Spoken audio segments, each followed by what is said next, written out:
When people are released from jail, they have the responsibility to appear in court. But some of these people choose to go on the run. They go back home to mommy. And that is when these guys come into the picture. So sit back and listen to the Off the Hook podcast with Chad and Rob. Very fine people on both sides. These are real stories, but the names have been changed. What's going on, guys? I'm Rob. I'm Chad. What's up? Same old, man. Exciting weekend for us both, but I want to hear from you, man. Oh, yeah. I went to Charlotte this weekend and got my son to experience, the whole family. We went and experienced the Metallica concert. Oh, gosh, man. Yeah. You sent me some videos. I was all excited. And so how was So the bands? I'm a big Pantera fan. I was going to wear my shirt today, but kind of sweated in it. It was beautiful. Like you couldn't ask for a better evening there. Honestly, I think it was a high of 81. Right.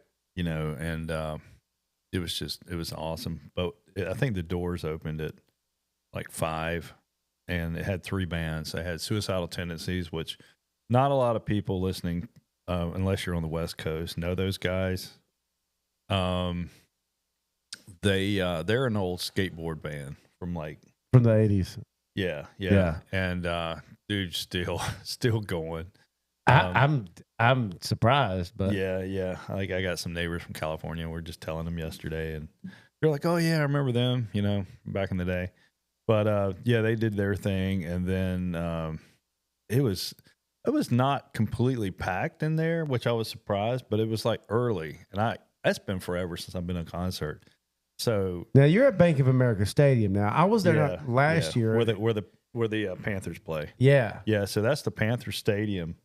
It was huge, huge place, beautiful, and waiting for the next one, Pantera, to come out. Right. Like it's an oval track in the center, and like they were had the drums set up for each 3 bands, so 3 corners of it basically. Uh-huh.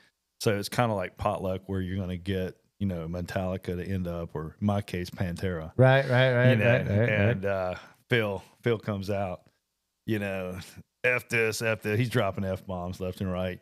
Not real kid friendly, with the vulgar display of power. Yeah. Well, to quote an album of Pantera. Right. If you're listening, some of you guys will get this, man. Yeah. Pantera is just with Zach Wild. Oh, dude, how was he, man? I saw Zach video Wild, clips. for those of you who don't know who he is, he played for Ozzy Osbourne. Yep. Yeah.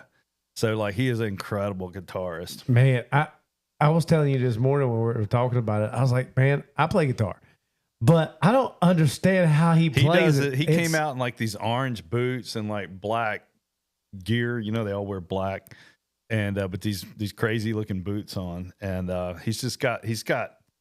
You look up rocker, and he is in the dictionary for the rocker guy. The beautiful long hair. Meanwhile, got a big goatee, and just and he's got like tributes on his vest to Dimebag Darrell, who died. He was the one who got shot on stage yep. by a fan. Well, wasn't really a good fan, but somebody shot him and killed him, and then they lost Vinnie Paul, the drummer. Yeah, Vinnie Paul was with Hell Yeah with Chad Gray from Mudvayne. They were here not too long ago, and I worked security for him. And Vinnie Paul, man, he was a drinker. Yeah, he was heavy. Well, he was following John Bonham's footsteps, I think. Kind of that, and what's the guy? There was another real crazy guy that's borderline country type music, kind of Johnny Cash-ish kind of type music. That he was. The Red Clay Strays? No, I can't remember the guy's name. But anyway, let's skip that. But yeah, man, Zach Wild, he was awesome to watch play. He just gets in this stance, and he just hair's flowing, and what do you think of when you go to one of those? And it was fun to look over and see my son, smiling.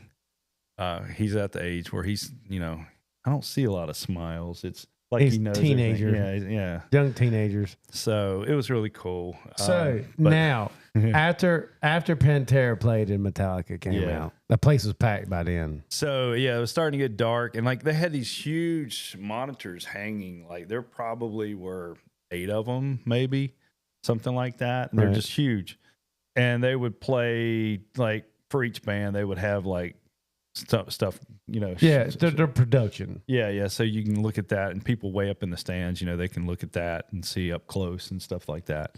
So it's getting a little, you know, starting to get a little darker, and now it's time for Metallica, the main show. Right. And they do this thing it's like a Western thing. Yeah. The good, bad, what is it? The Good, Bad, and the Ugly, the Clint Eastwood movie. And everybody's just like anticipation, you know, and you hear the drums, and like they finally come out, and this place erupts. It's full by now. I mean, there's not a seat available in the stadium, and it's a huge stadium, and on the floor. There's people down there. All right, so tell me the little thing about. I saw it online through TikTok, you know, and you only get like a few seconds, but you were there about when it was raining. And there was a part apparently. What was the guy's name? I told you earlier. You knew that guy's name.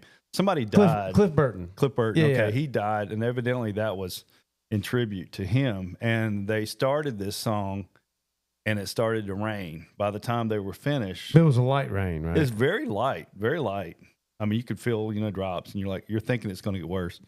But by the song was over, it quit completely. It didn't rain anymore. That was it. Did they say anything on stage about that? No, but I've seen lots of clips and social media about it. You know, how it just started at the beginning of the song and it ended at the end of the song, like it was symbolic, or dude was, you know, something. Who knows? But it was kind of cool. I dug that. That's pretty cool. So, I mean, you know, I like Metallica. I do like them, but I was there for Pantera. But Metallica just rocked it. Dude, they've been going for so long, man. I mean, their show is just so well put together. Well, you have the best in the business doing these productions, man. And there's so much that goes into it. It is not funny. I would love to see the electricity bill from one of them things. Man. I ain't lying. Dude, they had, toward the end, they let out something like 30 of these giant balls in the crowd. Oh, yeah, I saw that, yeah. Yeah, there was probably, I guess, 30 at least, and they were just like, and they're not little like beach balls. These are things that are like as big as a person is tall and round. And like there was 30 They're black and yellow. Black and yellow. So their tour is 72 seasons is what it's called. Uh-huh. And I thought about getting them shirt, and I'm like, screw that. The lines were so long, and like it was miserable, like going to the bathroom in that place. I mean, it's packed. Yeah. You know, so I think I made 2 bathroom breaks, and that was it. I held it. Yeah. And getting out of there was a nightmare. You know, I Ubered it, you know, in and out. But yeah, it was a nightmare getting out. But it's that many people. What do you expect? Yeah. I mean, it's typical. But you had a good time. It's a good experience. And your son had a good time. The family had a good time. So can't, you know, I can't hold a candle to that one, buddy. We had a 50th anniversary for my girlfriend's parents at the house. My band played, and we had my buddy come out. His wife has got like a bartending business, and they came out and did that.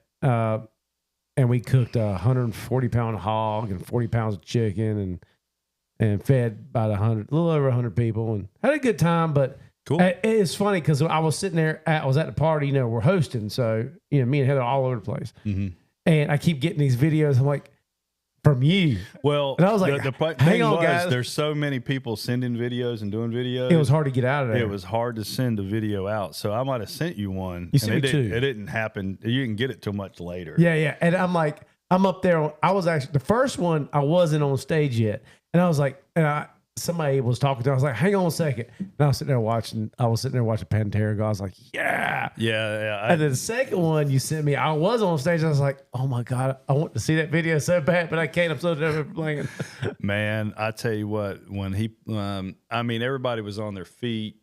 You know, even though you're sitting in stadium seats, most people, unless the ones on the floor, but like For Whom the Bell Tolls. And when that came on, they had on those monitors, big giant bells ringing. And Yeah. Did they play Battery? People, yeah. I mean, just everybody got up and, it was like, yeah, it was awesome, man. Gosh, man. And they close it out with, the song. Oh, speaking of, hang on, before I play it. Yeah. I got an opener. Okay, all right. I got an opener for today's story. All right. All right. Openers for today's story. His name is Jimmy. Is who I guess we're naming him. Here we go. This was the closer. Yeah. And that place went wild when it came out. Fire was going off, and is that actually from it? No, that was from that was just another. But I mean, for a lot of times you're disappointed. In my view, today's music sucks, and there's too many people that have machines that make them sound better. Clear them up. There's not, in my opinion, true talent. You got somebody else that writes your music. All you got to do is dance and look good. Well, so for the most part, I'm saying there are exceptions. Yeah. All right. So back in the day, like for Chris Stapleton's big hit Tennessee Whiskey. Yeah. That was written. It's not his. Way back by Dean Dillon. Yeah, exactly. That's all this music. I mean, he sounds great singing it. Yeah. It's not his. Yeah. And actually Metallica did one that's not theirs too. What was it? I heard it actually going home, and I was like, wait a minute, that's not theirs, but it sounds good that they're singing it. Oh, Tuesday's Gone, probably. No. Wait a minute. Yes. Yeah, Tuesday's Gone. Because that was Bob Seger. That was written by Bob Seger. Yes. So, and Bob, people back then, Bob Seger and them, they did. The music industry's changed so much from back in the 80s to now. Yeah. It's a lot different. Like my favorite guy, Kenny, he writes some of his songs. A lot of his songs, like Old Dominion, they've written songs for him, and then he's written songs. They all bounce off of each other. I gotta clue you people in. A lot of these people that you see today, they don't write their own stuff. They have ghostwriters, right? Yeah. I mean, we actually bonded a guy out years ago. He was a ghostwriter for country music. Yeah. And that's all he does. But there's a ton of writers out there. Yeah. There's a ton but like I said, a lot of these people, Metallica's true talent. They play their own instruments. That's rare. You don't see a lot of that. Keith Whitley back in the 80s, he's a country singer, but he wrote all of his own, a lot of his own stuff. There are exceptions. Man. Don't get me wrong, but I'm saying the majority of what you hear on the radio is trash. I agree. They're not. They didn't write it. They didn't. I mean, if you hear them live, you'll be like, really? Right. Yeah. I mean, that's a sign of real talent if you can write it and sing like it sounds. Well, these guys sound exactly like you put a CD in or played it off or whatever. So you're telling me Beyonce not a good country? No, not good. Not good. No, she's not. She's horrible. Stay in your lane. Stay in your lane. Speaking of stay in your lane, it's the month of June. It's June. That's about it. Yeah, actually, it's you call it Military Awareness Month. I've heard. Oh, yeah. That's what happens in June. Nothing else. Zero else. I don't get why they got the months and during the year. Do you need a month? Do you need a flag to tell who you like to get it on with? Why can't you just be a decent person? Why don't you just do what you do and a decent person? We don't need a flag, a parade, a month. You don't need all that. You don't need it. How about just be a good person? Yeah. How about that? How can we just be a good person? It's not groomer month. It's not. We're not going down that path. We're not having it. So that's all I got to say about June. Enjoy June, everyone. I am. I'm gonna be on an island probably next weekend relaxing. Yep. All right. So this next story here that we got for you is we're going to change it up, man. We're going to change it up from our typical going to go get you to an actual bail bonding from beginning to end story on what happened to a client at their lowest. Right. A lot of these people that we bond out, we don't get to hear the end story, but we're also PIs, so we got to go through this one from beginning to end. Right. So we thought we'd like to tell this one. This one's before you. Yep. Yeah, before you came along. But it's a really cool, because actually it relates to a big bond we just did over the weekend. Very similar situation. And here's the thing. I get so sick and tired of our local TV station. I'll name names, WWAY and WECT. They like to paint a story that's not the actual take a story, put it in their social media, and just let people tear them to shreds over the charges. They don't know anything else other than those charges. And therefore, it sounds horrible. You know, thank God there are people like us as bondsmen and PIs that will actually go and you know, if you were stuck with these charges and you knew this wasn't your fault, you didn't do all this, you would want somebody on your side, right? Right. You know, and that's what we do. We can't judge because we don't know. And, you know, this one we got to know, but you can't judge a person just solely on what they're charged with. But they love putting in social media to get those clicks and those comments. And that's what I can't stand that the TV stations here do. And that's what it's all about. And people eagerly tear them apart without knowing the story. And so this is a story about a man that we bonded out, and we saw it all the way through to the end. To the very end. So, and you probably saved his life. Actually, yeah, we'll tell that in the story too. So let's begin.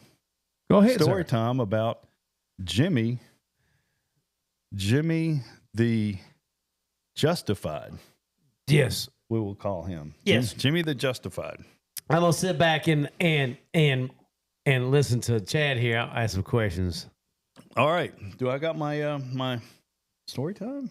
We just did it. Oh, that was okay. All right. Well, that'll work.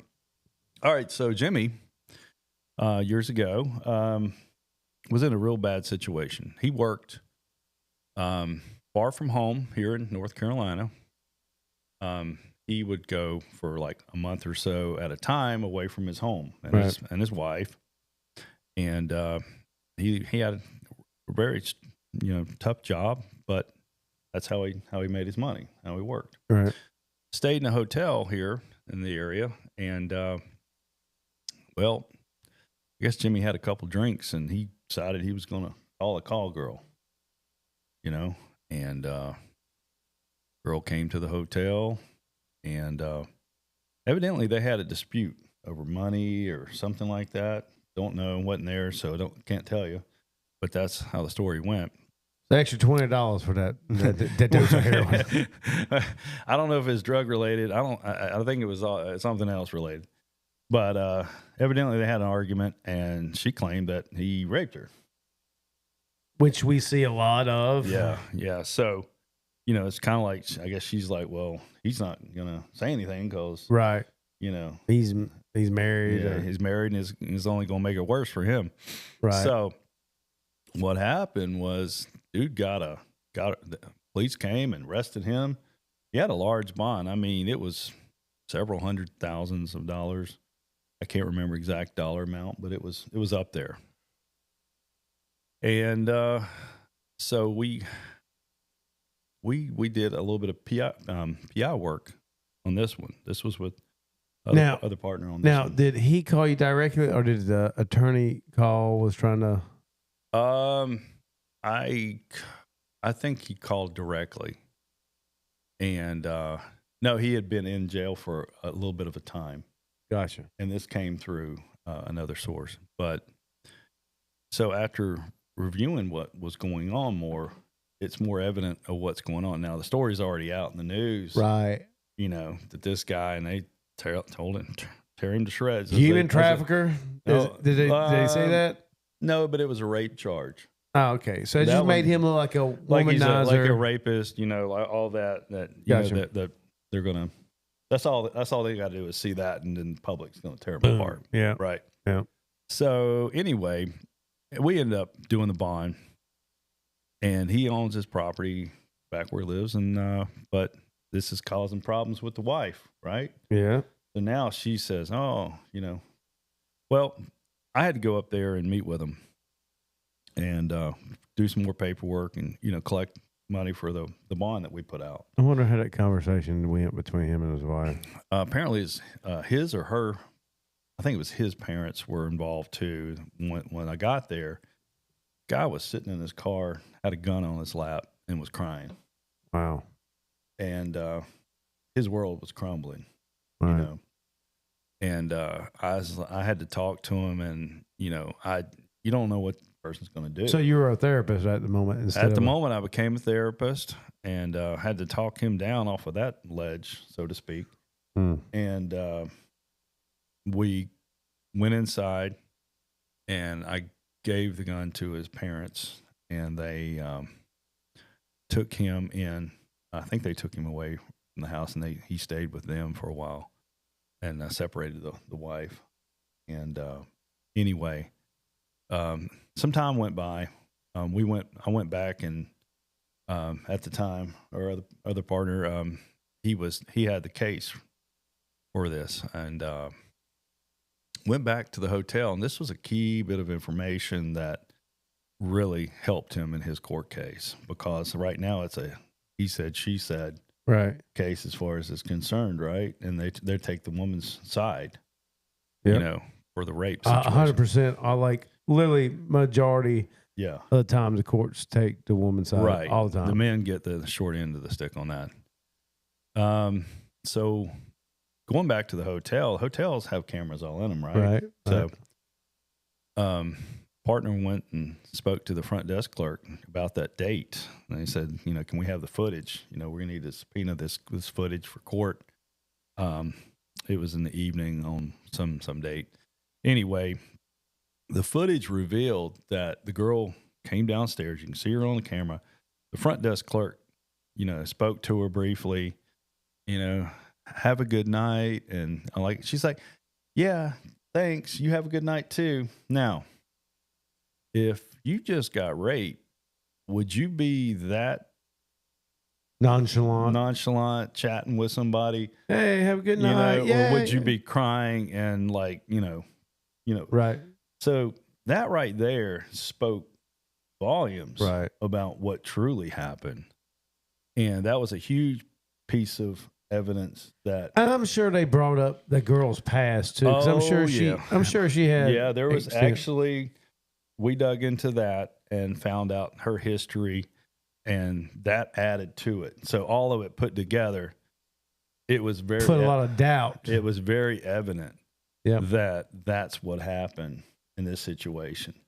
So after some time, and he had a very good attorney. After that evidence,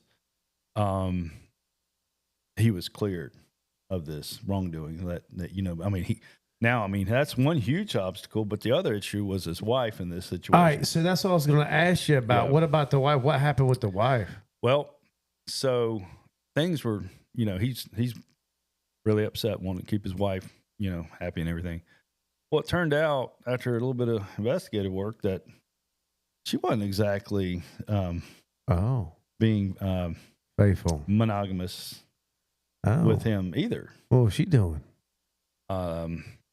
Apparently she had a thing with her friend from work. Oh. They would meet up in spots and switch vehicles and, that sort of thing. Oh. Yeah.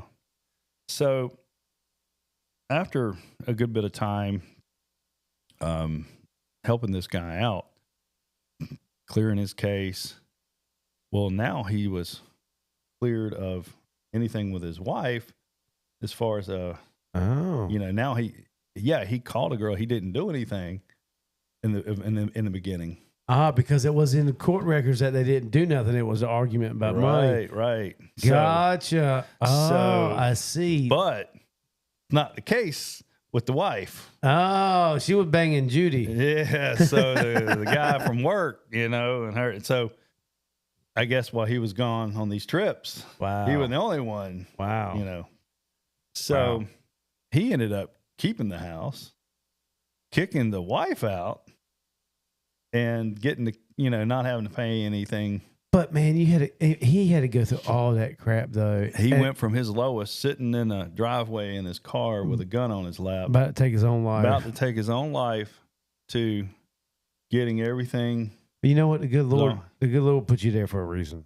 And that's one of the stories, that people need to understand about what we do. It's not, I say it over and over, we don't just go meet you at the jail and take your money and get you out. We give you a lot of good advice. We try to give you advice. We can't steer you to, an attorney or anything like that, but we say, if it was me or, I had this situation, this is what I would look at doing. Or, in our case, right. We're able to actually help with a case through an attorney or privately if need be, Right. So, yeah, I mean, that should give you something to think about when you hear these stories in the news. You see a picture of a person looking really rough in their mugshot, right? Right. They're at their lowest. Now, I'm not saying that some of these people aren't guilty as hell, because they are. Yeah, but know that before you start slamming people, but you kind of need to know the story because the charges they'll charge somebody with this horrible charge. It sounds horrible, and it's got nothing to do it's got nothing to do with it, and it's not right. Yeah, I mean, even like a charge like kidnapping, that can be as easy as no, you're not going nowhere. Picking somebody up from the edge of their yard to a sidewalk, right? That can be, you took them out of their property to a public domain. That can be considered kidnapping. Yeah. Technically. So, I mean, there are, things you need to look a little deeper into what it is. That's all I'm saying, man. It's wow. So I wonder how Jimmy's doing now. I don't know. But he was very thankful. I'm sure he was at the end of all this, but that's one of those stories, man. It just makes you feel good of what you're doing and that you're truly making, right. helping somebody, right. Well, I'm glad. Speaking of helping somebody, I didn't tell you this. I got that court case. I told a story about it, about the girl going from Jacksonville to Alabama from Mississippi to California. Girl? The girl with the child was yeah. Okay. No. So we found they had their court case last week, mm-hmm. and I didn't have to go to court. I was wondering why I didn't get a phone call, because the report that I wrote was sufficient enough for the judge. The judge said, "Don't bother the man. This report's perfect." Nice. Come to find out, so my client, the restraining order got thrown away.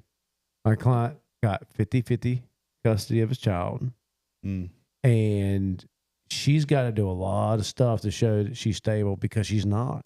Yeah, this is the girl that took off and ended up in California. Yep, and Alan Horner helped us.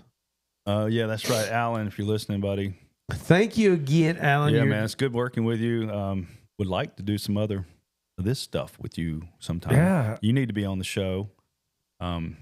Since we had Alex Price, I think he wants to be on. Yeah, no, I think ever since we had a few of these couple of special guests, people have been like, "Hey, we got more lined up."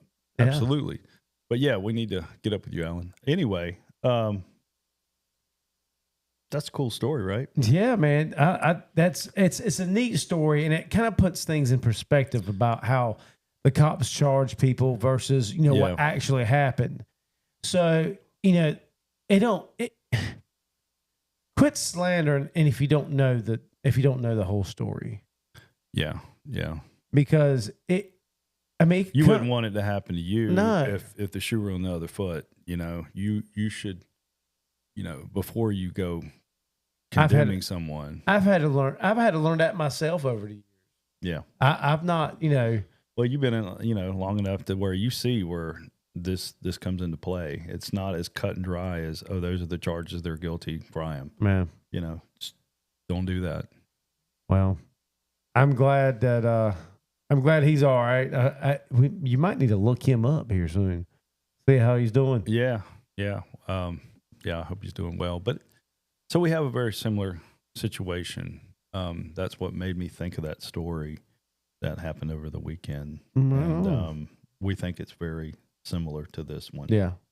So absolutely. We'll see. But anyway, I thought that was a nice change up from our from our usual. Yeah. We got so many stories. We got more. I want to get some more guests on here to tell their stuff. I would love to hear anybody that's listening, any of you bail agents, bondsmen, bounty hunters, PIs, anything in their realm, attorneys. Right. We'd like to reach out to you and, let you tell one of your stories that people may not know about your industry. So. Yep. Well, cool, Chad. Man, I'm glad you had a good time this past weekend, man. I was wondering, how you're going to do with all them people around, because I'm not real people-y. Chad's not a real people person, but I know he was like, it's like because he's kind of a wide guy, so he kind of like, especially if he's had a couple of drinks. I did not drink a thing. I was totally hydrated the whole time. Yeah, no beer. No. Because it was like $25 a beer. Yeah, I'm saving mine for. We have a neighborhood thing coming up, and I might have a few of that. I don't know. I'm just not really wanting to, and I've got another trip where I will get to. Gotcha. Right on. So anyway, well, cool, man. Like I said, I'm glad you had a good time, man. I'm more relaxed for next month. I think you got a bunch of things going on, but it's time to relax. Enjoy some of the weather. We got some nice weather, so. Yep. All right, guys, that's it for Jimmy. It's till next time. I'm Rob. And I'm Chad. What's up? Give us a holler. We'll have you on later, guys. Peace. You've been listening to Off the Hook with Chad and Rob. We hope you've enjoyed the show. Make sure to like, rate, and review. And be sure to follow us for notifications for another exciting episode. But in the meantime, you can go to our website at www.offthehookbail.com to see more. So until next time, stay out of trouble, or it'll be you that needs to get off the hook. See you soon.